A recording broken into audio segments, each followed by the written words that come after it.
I used to say yes to everything.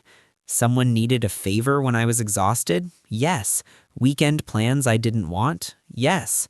Extra work nobody else wanted? Yes. And then I watched Blue Lock, this anime that tells you to crush everyone in your way and become the most selfish person alive. And I actually tried it. But here's what nobody tells you about becoming selfish. It works, and that's the problem. Blue Lock locks 300 high school soccer players in a facility with one rule. Become the greatest egoist in Japanese soccer or your career is over. No teamwork, no passing unless it benefits you, no mercy. Therefore, every player becomes a weapon pointed at everyone else. The main character is Isagi Yoshi, and he's completely average. Not fast, not skilled, just there. But in his first match before Blue Lock, something breaks him. He's got the ball, he can shoot and probably miss, or he can pass to his teammate who has a better angle. He passes, his teammate chokes, they lose. Therefore, Isagi realizes his kindness just killed his dream. And that's when Blue Lock gets him. They tell him his niceness isn't virtue, it's cowardice wearing a mask. I watched this and felt sick because I recognized myself. Not in soccer, in life.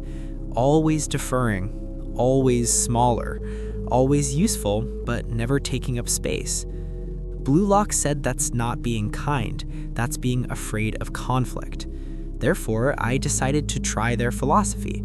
I started saying no. Small things at first. Someone asked me to cover their shift. I had plans. I said no. A friend wanted to vent about the same problem for the third time that week. I said I couldn't. I stopped volunteering for every terrible project at work. But it felt awful. Every no came with guilt, with someone's face falling, with the terror that they hated me now. I kept going anyway, because I'd watched Isagi push through the same thing. Early in Blue Lock, he has to choose between helping a teammate or focusing on himself. He chooses himself. You can see it on his face. He doesn't feel good, but he does it anyway. Therefore, he starts to change. He stops being passive. He stops waiting for permission. But then comes episode 5. Isagi finally gets it. He's not the fastest or strongest, but he can read the field like nobody else. He sees gaps before they open. He knows where the ball will be before it gets there. Therefore, once he realizes this, he becomes dangerous. He scores, and instead of celebrating, he just stands there. I crushed their dreams, this team of 11, so this is what it means to win. I don't know what this feeling is, but I like it. That line sat in my brain for days, not because it's inspiring, because it's horrifying. He enjoys crushing people, but it's also brutally honest about what competition actually feels like when you strip away the noble speeches we wrap it in. I had my own version of that moment. After months of saying no and setting boundaries, some people just stopped reaching out. Opportunities I used to get didn't come anymore. Therefore, I realized something terrible. Some of my relationships only existed because I was convenient, useful, always available. And when I stopped being those things, nothing left. Part of me felt relieved. Good.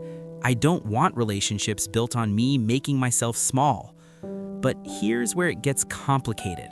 There's this character in Blue Lock named Bachira, most talented player there, but more importantly, the most joyful. He plays because he loves it, because it's fun. Therefore, Blue Lock tries to break that out of him, turn his joy into hunger, his playfulness into ruthlessness. It works. He gets better. But something in him dims. That pure love of the game gets buried under ego and domination. I saw it happening to me too.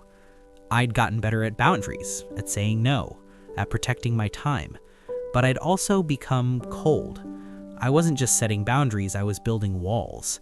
I started viewing every relationship through one filter. What's in it for me? Is this person adding value? Am I getting a good return? Therefore, I started losing something else, the ability to just be present without calculating the cost. There's this quote that destroyed me. If you're good at things and have high standards, you assume you should always do well. Therefore, success isn't a cause for celebration, it's the minimum level of reasonable performance. That's the curse. Blue Lock teaches you to be so focused on winning that success stops feeling good. It just becomes the baseline. Isagi should be thrilled about his goal in episode 5, but he doesn't smile. He just exhales, like he survived something. I get that now. When you're driven by fear of inadequacy instead of love of the process, wins don't feel like wins. They feel like temporary relief before the next test. But Blue Lock is right about some things. It's right that many of us are too passive, too afraid of conflict, too willing to disappear for others' comfort. It's right that sometimes you need to be selfish, that niceness without boundaries isn't kindness, it's just conflict avoidance in disguise. Therefore, the version of me that Blue Lock destroyed needed to die. The people pleaser who said yes to everything, who couldn't set a boundary, who measured my worth by how useful I was. That person was miserable. I don't miss him. But I also don't want to become Isagi at his worst. Someone so consumed by winning that I forget why I wanted to win. Someone who crushes dreams and likes it. Someone who makes every relationship transactional. Therefore, I've been looking for the middle ground. Still saying no, still having boundaries, still prioritizing myself, but also remembering not everything is competition. Some relationships don't need to provide value, they just need to be human. It's okay to help someone even when it's inconvenient, as long as it's choice, not compulsion. Blue Lock gave me permission to be selfish when I desperately needed it, but it also showed me the danger of taking it too far, of letting fear and ego replace everything else. The series ends with Isagi becoming one of the best strikers in the program, but it never asks if he's happy. It never asks what he lost. It never asks if he likes the person he became. I'm asking those questions now. I don't have clean answers. I'm still figuring out where the line is between healthy selfishness and destructive ego, between boundaries and walls, between pursuing success and losing yourself in it. But asking the question is the point. Blue Lock doesn't want you to ask. It wants you to devour, dominate, win at all costs. And for some people, in some contexts, maybe that's exactly what they need. But for me, the real lesson wasn't just to be selfish. It was to be intentional, to choose what I want and what I'll sacrifice for it, to stop being passive but also to stop being ruthless, to find a version of myself that can say no without guilt and yes without resentment. Blue Lock ruined my life. It destroyed the version of me that couldn't say no, that bent over backwards for everyone, that disappeared into other people's needs. And I'm grateful. But it also tried to replace that person with someone I don't want to be.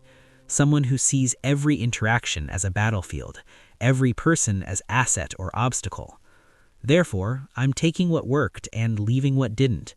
And maybe that's the most selfish thing I could do, deciding for myself what kind of person I want to be, instead of letting anyone else tell me. Even an anime I really loved. Turns out the real ego isn't crushing everyone in your way. It's having the guts to choose your own path, even when everyone's telling you there's only one way to win. Thanks for watching.